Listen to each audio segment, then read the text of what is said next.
Hi everyone, this is Emily Leiphart here for Tailored Expressions, and in today's video I'm sharing 3 cards using products that were previously available as an early release item at last fall's Stamp Joy event. I'm absolutely in love with all of these dies because they're so versatile and can be used all year long. Let's have a look at all of the products I'll be using in this video, which are now available for purchase individually. Of the 3 pails, this first one is the biggest and my favorite.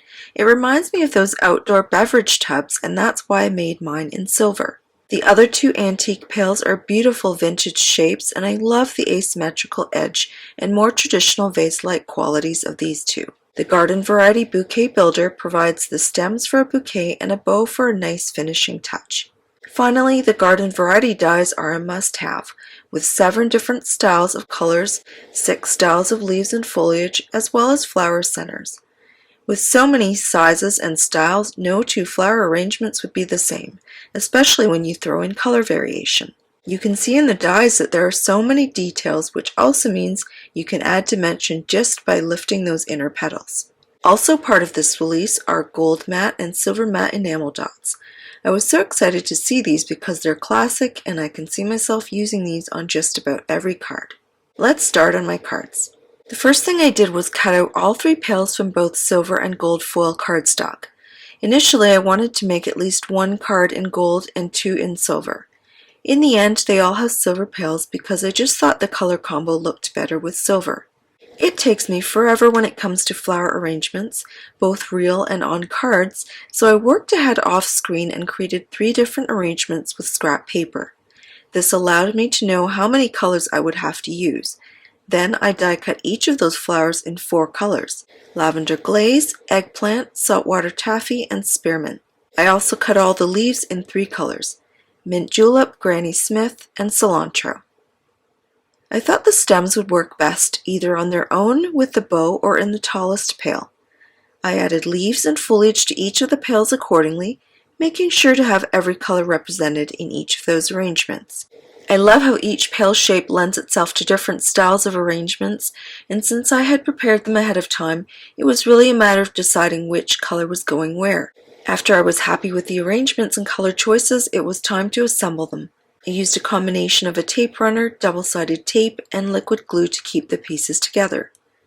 I spent a bit of time moving the colors around on the flowers in the Rustic pail because I didn't want the lightest flower next to the lightest leaves. I needed a contrast, and the arrangement looks a lot better after the change.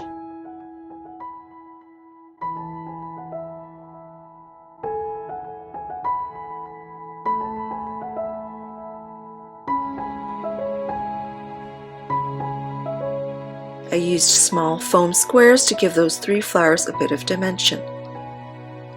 For the third and biggest arrangement, I first attached the stems from the bouquet builder to the back of the pail, then added adhesive to the backs of all the flowers. After all the flowers were attached, I wanted to fill in the void a bit by adding a second set of stems. I will add some of the smaller leaves to the final arrangement, but not until the pieces are attached to their respective card bases.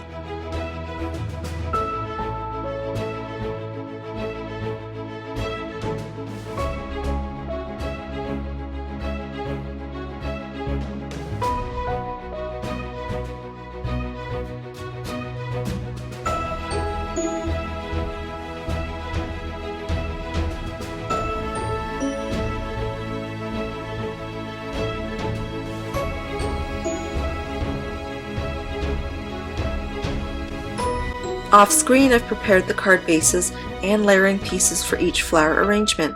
I have 2 A2 cards and 1 mini slim card design. On the first card, I have a sugar cube card base, silver foil scalloped matte, and spearmint stitched rectangle. On the mini slim card, I have a mint julep card base featuring 2 of the diagonal stitch mini slim stacklets, framed by the 2 largest mini slim thin frames in sugar cube and spearmint.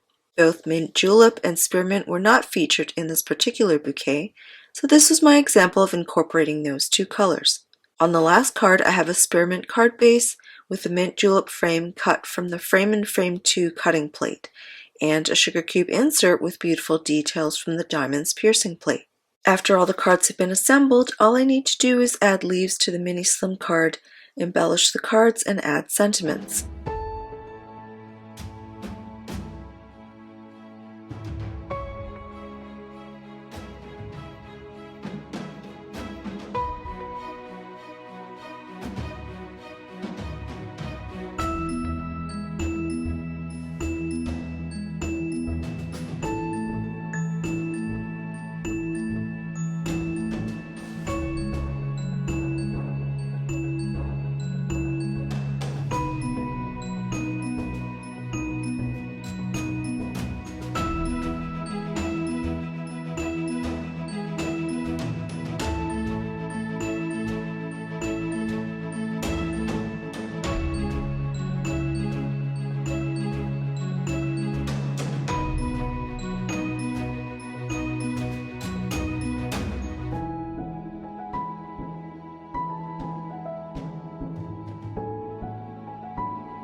The nice thing about having these enamel dots on clear acetate is you hold them over each flower to see which size would look best.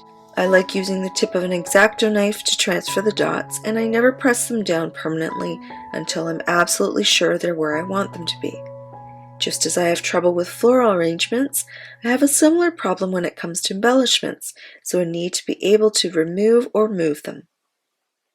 For the mini slim card, I added a dot to each of the flowers except for the one closest to the vase because I felt it would have been too much. Plus, it looks better when there's an odd number. The first card is pretty straightforward as there are only 3 flowers. For the last card, those flowers weren't ideal for adding center dots, so I scattered them and ended up with a cluster coming off the top, and I really love the way this turned out. The last step is to add sentiments, and these sentiments are from both the mini strips Easter and mini strips You're the Best sentiments, which were heat embossed with white embossing powder on black licorice cardstock and die cut with the mini strips Asymmetrical die. It's so convenient to have these already available in the Simple Storage for Simple Strips boxes. There were a few different sentiments I could have chosen, but these were the ones I ended up with since these colors work so nicely for everyday occasions as well as springtime and Easter cards. I simply added double-sided tape to the backs and attached them to each silver pail. Here's a review of all 3 of my cards. This first card is very balanced in terms of the colors in the bouquet, and it features the darkest and most simple background of all 3 cards. The mini slim card is very elegant, and since the bouquet itself is very full, the thin frames balance it out nicely. There's a lot of matte silver on this card, and those enamel dots really pop against the flowers. My last card turned out to be my favorite because I love the curves of the pail and the way those curves allowed me to creatively arrange the flowers. Plus, I think the enamel dots are perfectly placed, and everyone needs a card with that sentiment, don't you think? I'd love to know which flower arrangement is your favorite, and I look forward to seeing what you create with these new products. If you enjoyed this video, please give it a thumbs up and make sure you're subscribed for more inspiration. You can find all of these products in the Tailored Expressions web store at tailoredexpressions.com. Thanks so much for watching, and I'll see you again soon.